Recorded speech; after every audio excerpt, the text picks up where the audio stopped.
Islam ay kapayapaan. Totoo, hindi? Wala nang hihigit sa Muslim sa pagiging makadiyos at may takot sa Diyos. Kasi imagine ninyo, sinasabi namin lagi, 5 beses sa loob ng isang araw ang Muslim nagdadasal. Sinusubsub niya yung kanyang noo para isuko kay Allah subhanahu wa ta'ala. 5 beses, walang ganong relihiyon sa buong mundo na obligasyon ng isang miyembro na magdasal sa Diyos ng 5 beses sa loob ng isang araw. Islam lang, mga kapatid sa Islam.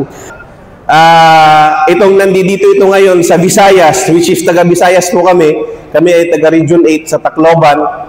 Kami natutuwa, alhamdulillah, na ang effort ng Salam Police Advocacy Group ay nakarating dito sa lugar na ito sa Visayas.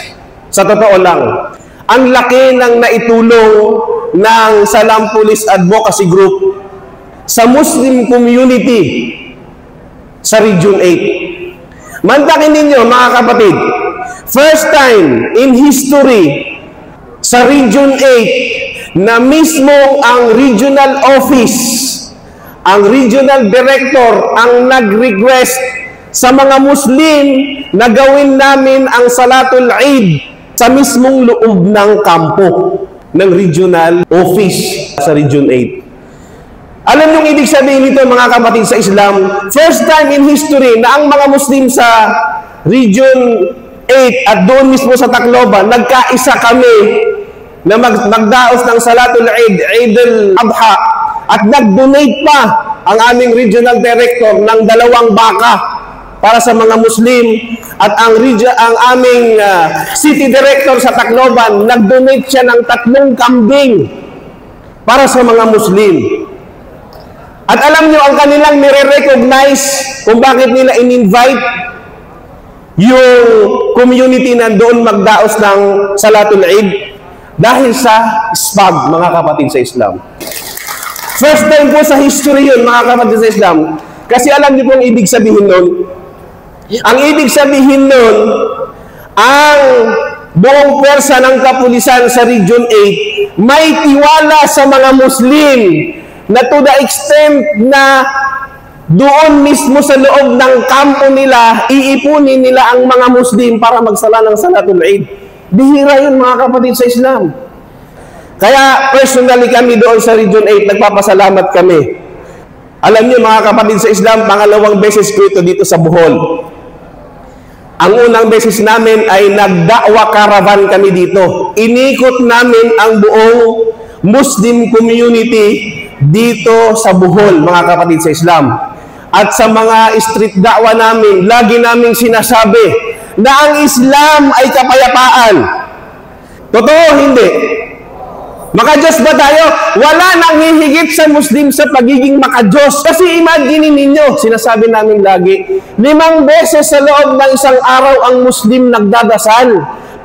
Sinusubsub niya yung kanyang noo para isuko kay Allah subhanahu wa ta'ala. 5 beses, walang ganong relihiyon sa buong mundo na obligasyon ng isang miyembro na magdasal sa Diyos ng 5 beses sa loob ng isang araw. Islam lang, mga kapatid sa Islam.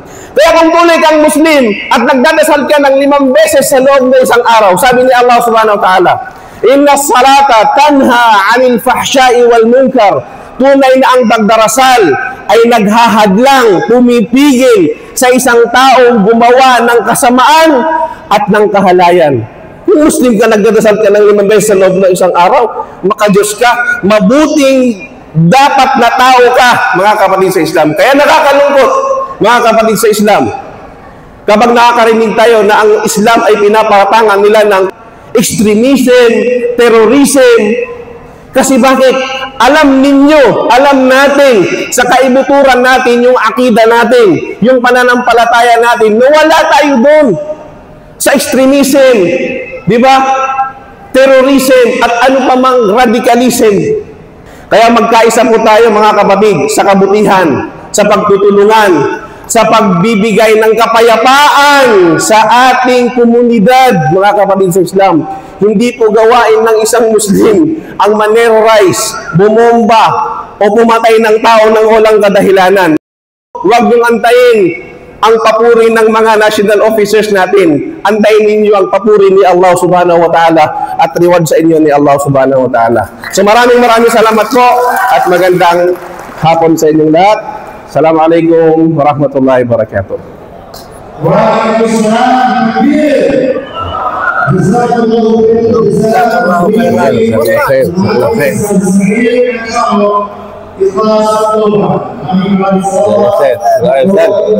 khairan.